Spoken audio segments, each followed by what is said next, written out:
Welcome to the coach trip. 7 couples on a 30-day tour of Europe. For some of them, it could be the holiday of a lifetime, taking in some of Europe's most famous sights and cities. I'm nearly 50-year-old and I've done more in 2 weeks than I've probably done in my life. But for others, it could be a complete nightmare. They think they are the Madonna, the Mariah Carey of this show, whereas as far as I'm concerned, they're more like the Cannonball has-been. This is no ordinary coach trip, because if you don't like the people you're travelling with, you can vote to send them home. I was a bit disappointed earlier when you even considered not getting out to see the fountain, Angela. That's not a good enough reason. Well, it might not be to you.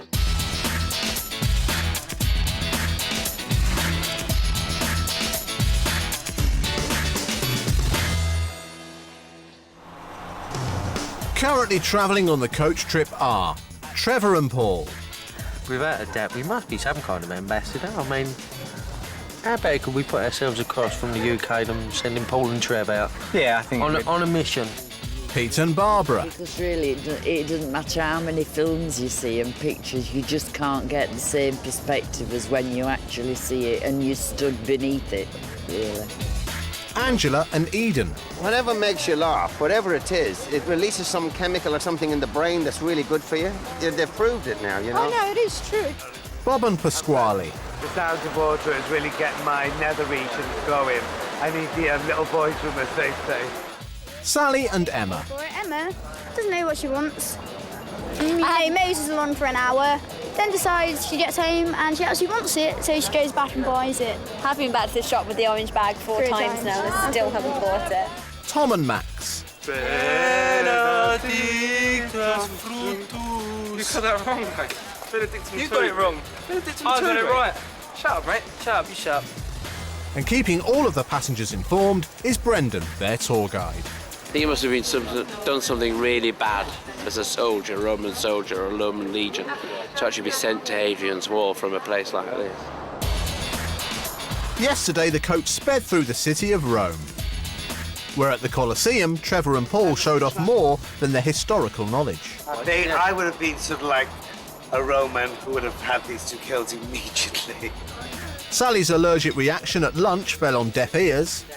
Attention seeking is not the word. Actress, she'll be on the streets in a couple of years, acting with a bowl as a beggar. And in the votes, the young girls got a grilling. You knew it had almonds on it, you spoke about it before, and that was just stupid. But it was Eden and Angela who got a yellow card. But will they receive another one and be sent home today? Day 15 of the coach trip. It's 7:45 a.m. in Rome. Today the coach will be heading to Florence. It's already looking like a great day for Chris, the driver. He's managed to stop a rival coach from nicking his prime parking spot. Typical idiots. They want everything their own way. Unfortunately, they're not getting it this morning. The driver of that pathetic-looking vehicle behind me decided that he wanted to go round me, which was explained. So I moved forward and he moved behind me. So eventually I stopped, so that he couldn't go nowhere, and he won't go nowhere until I'm ready now. Chris may be happy, but Brendan isn't. There's been a mix-up with the passenger's laundry. Pasquale's lost some clothes and is lodging a complaint. And Bob borrowed a Welsh rugby shirt, which belongs to someone. It's gone walking. If it's not on the coach by 6 o'clock, I want a replacement. Because I've got nothing to wear. I just don't know what the Italians do with laundry, you know, really. It was sent in good faith. It was all bagged up separately with all their names on it, but you know what they're like. They just throw anything anywhere. They don't care. You know, I mean, you have to see the way they drive and the way they park. To make matters worse, Pasquale's partner Bob has a different problem Brendan needs to fix. Yeah, Bob has problems with his bowels, actually. He's a bit bunged up. We've tried the prunes. They haven't worked. He's on a fruit diet today to get his bowels into action because he's a bit constipated. Because he hasn't been for 3 or 4 days. And a man who doesn't go regularly isn't a happy chappy, you know what I mean? And he's not had anything heavy for breakfast, and today we're going to concentrate on vegetables. Prunes, dates, or anything of that nature usually gives. Figs, fabulous. If I can get beans on toast, it would be ideal for him. Syrup of figs usually, you know, generates quite a large movement.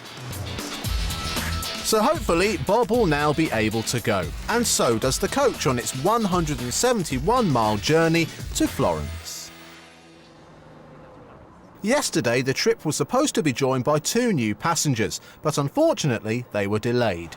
They've now caught up with the coach, and the tour welcomes on board Alan and Carol, who waste no time in telling the group about their own travels. I love caravanning, especially France and Europe. That's the best thing we ever bought, wasn't it, the caravan? Because it's opened so many places for us to go and see, and it's very cheap as well. You know, you can see a lot of the world and not spend a lot of money. How did you and Alan meet? Ah, do you want me to tell them? So through a dating agency, actually. No, it wasn't a dating agency, it was sort of a directory. My name is Eden, this is my friend Angela. I don't really have a question for you because you've already said it all, haven't you, both of you? Welcome to the trip, and I hope you have a nice time. As well as the new couple, there is another surprise today. The coach is halfway through its European tour. Every day, passengers must face each other to vote for who they don't like travelling with. But on this special day, as a treat, Brendan has decided to change the voting. What we're going to do is we're going to make it an anonymous vote. Oh. So no one else will know who you are voting for, okay? So that takes away the fear... Rubbish. Of... Why? Because we'd rather face somebody and tell them. Sorry? We'd rather face somebody and tell them. It seems Peter and Barbara aren't happy with Brendan's surprise. It's a cop-out with regard to the voting. I'm quite prepared to stand and tell somebody to the face I'm voting for them. People that are unable to do that shouldn't be on the show. However, Pasquale's over the moon. I've got an absolute swing in my pants, so I'm quite excited, to be honest. Absolutely excited. And I will do anything in my power this afternoon to manipulate fellow contestants and possibly new contestants to go with the little poisonous witch. Pasquale spent most of the trip trying to get rid of Sally. She must go. That is my next vendetta. And as the coach rolls into Florence, Brendan's anonymous vote surprise could be the chance he's been looking for.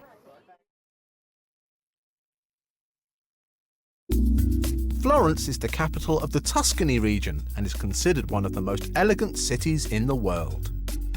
Its glory is firmly rooted in the past, and most particularly during the Renaissance, when the city was ruled by the Medici family. Florence's artistic legacy can be attributed largely to their influence. Tourists will often queue for hours to get into the famous Uffizi Gallery, which houses works by Botticelli, Leonardo da Vinci and Michelangelo. The gallery can be accessed via a secret passage on the Ponte Vecchio, arguably the most beautiful of the bridges which cross the River Arno as it runs through the city. No trip to Florence would be complete without a look at Michelangelo's David, which was carved from a single lump of marble in 1504. Also not to be missed is the Duomo and its skyline-dominating cupola, offering a bird's-eye view of the city. In recent times, Florence has settled into a quiet, dignified pace, although a constant influx of tourists and a thriving artist community ensure that the city's terraces and cafes still buzz with life. Brendan is keen to see whether any of his passengers can join the ranks of Botticelli or Michelangelo, so he's arranged for an exclusive lesson at the Charles H. Cecil Art Studio in Florence. The studio is steeped in history and was converted from a 19th century church, which was designed by Lorenzo Bartolini, a renowned sculptor of his day. As an added bonus, Charles H. Cecil himself is taking today's lesson. You start with basically a line drawing, attempting to get the external contour and the shadow contour. Then once you've placed the external contour and shadow, you put the shadows in, but without the halftones. The halftones are the variants in the light that take place aside from the shadows. Any questions so far? No questions, so it's time to choose a sculpture and start scribbling.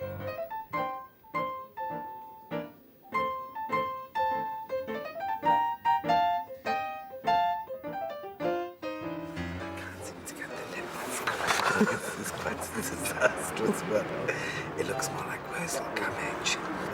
It looks like she had a boob job which has gone wrong, to be honest. Very pointy, very dreadful. Down to her knees.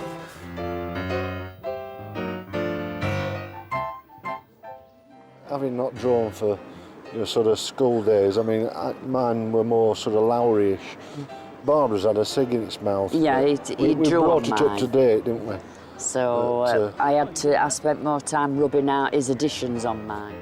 Who knows if Barbara's woman with a ciggy in her mouth will ever end up in a gallery, but at least everyone's enjoying the lesson, including new arrivals Alan and Carol. Used to do this at school for A-level, and I've done it since. So it's bringing it all back. You need an hour to do this, really. You can't rush it.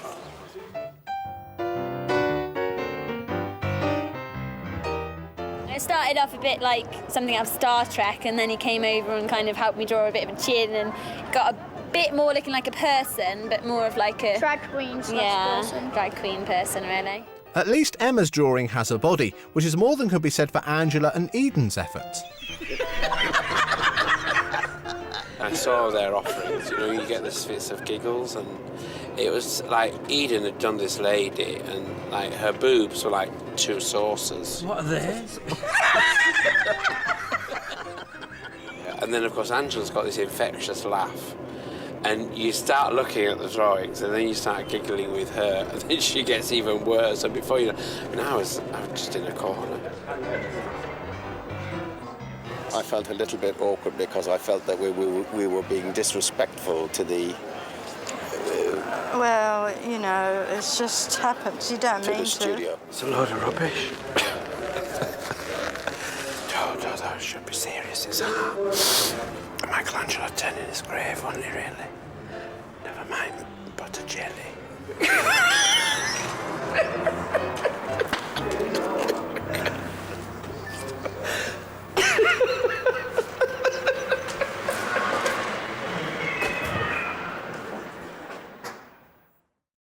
Thankfully, Brendan manages to compose himself, and after that cultural treat, it's time for lunch.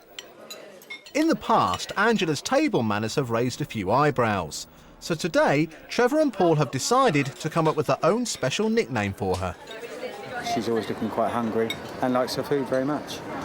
And hence why she's now called the fridge, because she's got more food inside her than a fridge. Yeah, very impressive. The amount of food she tucks away is just unbelievable. It puts me to shame, and as anyone knows, that is talent. Coming up in part 2, Pasquale tries to influence today's vote. Have you got balls or have you got a mangina? Tom and Max push Brendan too far. If it means going to the police, it means going to the police. And the anonymous vote gets everyone paranoid. Put the cat amongst the pigeons somewhat. Isn't it?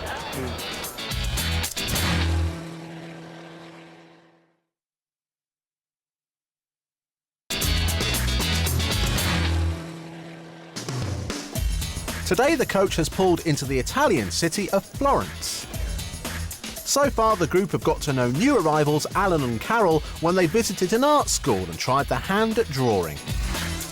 And there's been a mixed response to Brendan's decision to make today's vote an anonymous one. I think it was a cop-out. And I've got an absolute swing in my pants, so I'm quite excited, to be honest. As well as spectacular sights and architecture, Florence is renowned as a shopper's paradise. Specialities of the city include leather goods, clothes and jewellery shops, which line the Ponte Vecchio bridge. Brendan decides to give the group a bit of time to themselves to explore. If you look at the very large tower, OK, the Piazza de Signori, that's where we'll meet at 5 o'clock. So you've got 35 minutes to do what you want, but you need to go in that direction and over to the right. OK, Piazza Signori.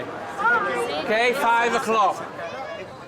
While Emma and Sally are using the time to do some shopping, Pasquale's more interested in trying to influence today's anonymous vote. She's approached Bob and she's trying to manipulate voting, and I will not have it.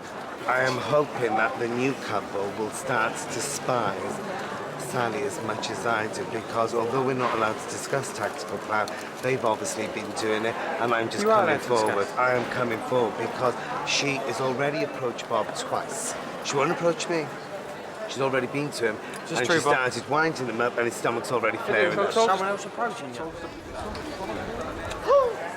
So what have you got? Have you got balls or have you got a mangina?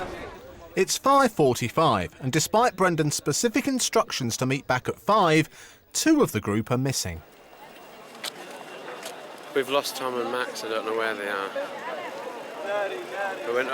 We came here, they're supposed to be here at 5 o'clock. It's now 5:45. I gave the instruction 5 o'clock at the bell tower in front of the statues of David. So, I mean, you can't miss David.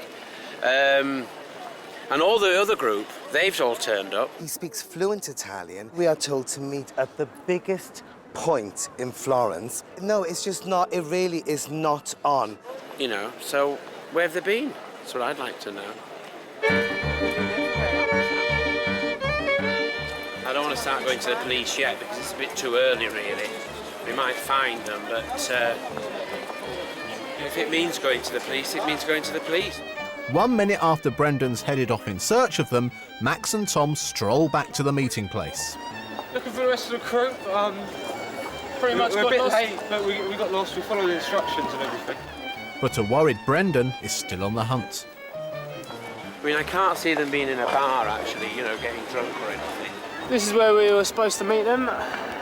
We've been standing at another tower for the last, since 5, dead on 5 o'clock, basically. Like looking for a needle in a haystack in this town. We've been waiting at the tower over there. Wrong tower. I don't believe it. What time is it? An hour we've spent looking for you. An hour. Doesn't matter, Doctor. An hour behind schedule and a stressed Brendan's finally gathered the group together as he leads them away for today's vote. On Coach Trip, the passengers' holiday will continue for as long as they remain popular with the other travellers. Because on this trip, at the end of every day, each pair vote privately for who they want off the coach. Whoever gets the most votes is awarded a yellow card. If they are given a second yellow card during the trip, they are sent home to be replaced by a new pair. To mark the coach trip's halfway point, Brendan has decided that today the vote will work a bit differently. As a treat, he will allow the group to cast their votes anonymously rather than doing it face to face. As is usual with brand new couples, Alan and Carol are immune from votes against them, but they can cast a vote against somebody else. Pasquale and Bob are first to vote. We will be voting for Sally and Emma tonight. I will be voting for Sally and Emma. I do not have a problem with Emma. I find her intelligent, I find her delightful, and I find her quite nice. Some of her comments are a bit cutting, but that little, spineless, evil, manipulative, wannabe actress. Today we are voting for Eden and Angela. I don't even know what the word is. The only word I can use to describe them is cuckoo. I just think you might have found them in some home somewhere, really. In a hole, covered with an iron grating so they can't get out to anybody. Today, Peter and myself are voting for Angela and Eden. Although they are on a yellow card, the reason we are voting them is we feel that they will struggle with the itinerary. Plus, the added fact, we haven't really had a lot to do with them.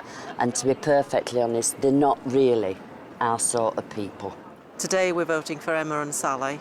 The reason being they are one of 3 pairs that originally started on the trip. I think it's a long time for them. They've had a good 2 weeks out of it and just move on and let somebody else take the place. Today we are voting for Eden and Angela because they've been keeping away from the rest of the group today. Angela's been giving us a few evil stares. I actually tried to talk to Angela about 3 times today and she just completely blanked me. And I'm not being funny, but we weren't the only ones who voted for him yesterday, so there's no need to act like that with us. Well, today we're going to vote for Sally and Emma. And the reason is I find their behaviour is childish and they're not happy. They're always feeling depressed and unhappy about different little things. And, you know, we want happy, funny one laughing with the rest of us. So, Sally and Emma, and Eden and Angela, have 3 votes each. Last to cast their anonymous vote are Trevor and Paul. Earlier today, Pasquale did his best to influence their decision, but will he have made a difference? Well, we was going to vote for the fridge and Eden, just for the pure fact that we're worried about the food rations again. But today we're going to vote for Sally and Emma. We're still a little bit upset about yesterday and how things escalated out of control, really. So with 4 votes against them, Sally and Emma will be receiving their first yellow card. Brendan gathers the group together to hear the results. How will Sally and Emma take the news? Well, good evening, ladies and gentlemen. Welcome to the Piazza della Signoria in Florence. And this evening our voting regulations are different. We've had an anonymous vote today. So this evening the yellow card is for...